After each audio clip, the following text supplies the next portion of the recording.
শিরোনামে বলছিলাম চলচ্চিত্র উৎসবের রোমাঞ্চকর উদ্বোধন নিয়ে মাতোয়ারা কান। সমুদ্র পাড়ে গ্র্যান্ড থিয়েটার লুমিয়েরে ফ্রান্সের সময় ঠিক সন্ধ্যা 7টায় পর্দা উঠছে এই উৎসবের ৭৯তম আসরের উদ্বোধনী অনুষ্ঠানে সম্মানসূচক পাম দ্য অর তুলে দেওয়া হবে লর্ড অব দ্য রিংস খ্যাত পরিচালক পিটার জ্যাকসনের হাতে। প্রতিযোগিতা বিভাগে স্বর্ণ পামের লড়াইয়ে আছে ২২টি সিনেমা। বিস্তারিত জানাতে কান থেকে যুক্ত হচ্ছেন এই মুহূর্তে সহকবি পার্থ সঞ্জয়।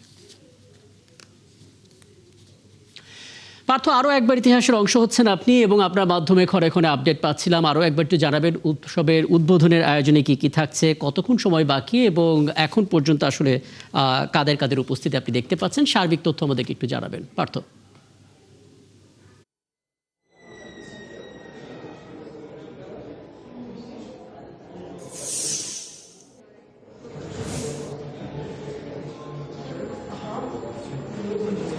ধন্যবাদ রাকিব।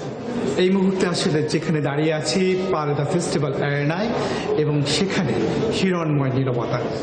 কেন হিরণময় নীরবতা? কারণ উত্তেজনা চলছে, আসলে উত্তেজনা ছড়িয়ে পড়েছে গ্র্যান্ড থিয়েটার লুমিয়েরে। সেখানে উদ্বোধনী অনুষ্ঠান শুরু হয়ে গেছে এবং সেই উদ্বোধনী অনুষ্ঠান চলছে। সেখানে আপনি যেমন কি বলছিলেন যে লর্ড অব দ্য রিংস খ্যাত পরিচালক পিটার জ্যাকসন, তাকে সম্মানসূচক স্বর্ণপাম তুলে দেওয়া হবে এবং কিছুক্ষণের মধ্যে সেটা হচ্ছে। এবং আমি যখন সংযুক্ত আছি তখন গ্র্যান্ড থিয়েটার লুমের ঘিরে পুরো উৎসবে আসলে পুরোটুকু আকর্ষণ, এবং সেই আকর্ষণে আমরা রয়েছি। কিন্তু তার আগে বলে রাখি যে আর কি কি থাকছে। আজকে সারা দিনময় উৎসবটি ছিল উদ্বোধনী সিনেমার একটি শব্দের মতো। উদ্বোধনী সিনেমাটা কি? The electric kiss. এটি ফরাসি নির্মাতার ছবি। তিনি হচ্ছেন যে পিয়েরে সালভাদোর, এবং তার ছবি, এবং এটা আউট অফ কম্পিটিশনের ছবি। কিন্তু এই যে ইলেকট্রিক শব্দটি, এটি আসলে আমি পিক করতে চাই, কারণ পুরো উৎসব জুড়ে ইলেকট্রিফাইং হয়েছে বা করেছেন যিনি, তিনি হচ্ছেন যে ডেমি মুর। তিনি এবারের উৎসবের যে ৯জন বিচারক, সেই ৯জন বিচারকের একজন।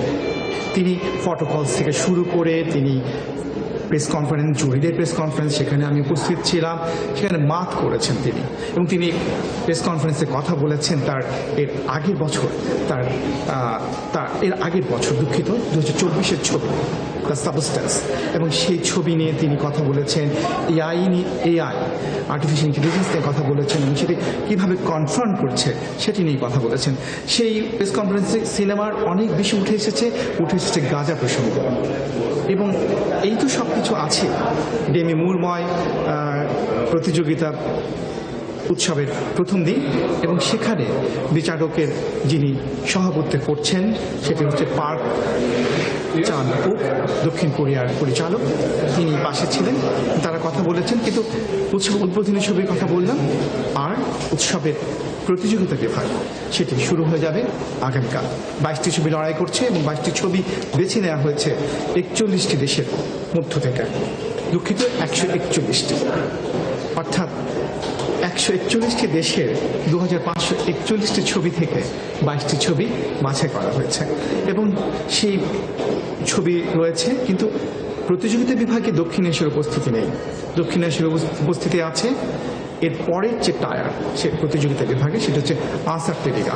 বাকি আপনি জেনে থাকবেন, আসার্তেরিগা বিভাগেই বাংলাদেশের প্রথম ছবি এসেছিল রেহানা মরিয়ম নূর ২০২১-এ, এবং বাংলাদেশের পরে পাকিস্তানের ছবি জয়ল্যান্ড এসেছিল, এবং এবার প্রথমবারের মতো নেপালি ছবি এলিফ্যান্টস ইন দ্য ফগ আসছে, বিক্রম শাহ পরিচালিত ছবি, এবং সেই ছবিটি দেখানো হবে উৎসবের ২০ তারিখে। তবে আগামীকালকে একটি আকর্ষণ বলে রাখি, বিশ্বকাপ আসছে। ডিয়াগো ম্যারাডোনাকে নিয়ে নির্মিত ছবি, তার হ্যান্ড অফ দ্য গড নিয়ে নির্মিত ছবি দ্য ম্যাচ, সেটা দেখানো হচ্ছে আগামীকাল।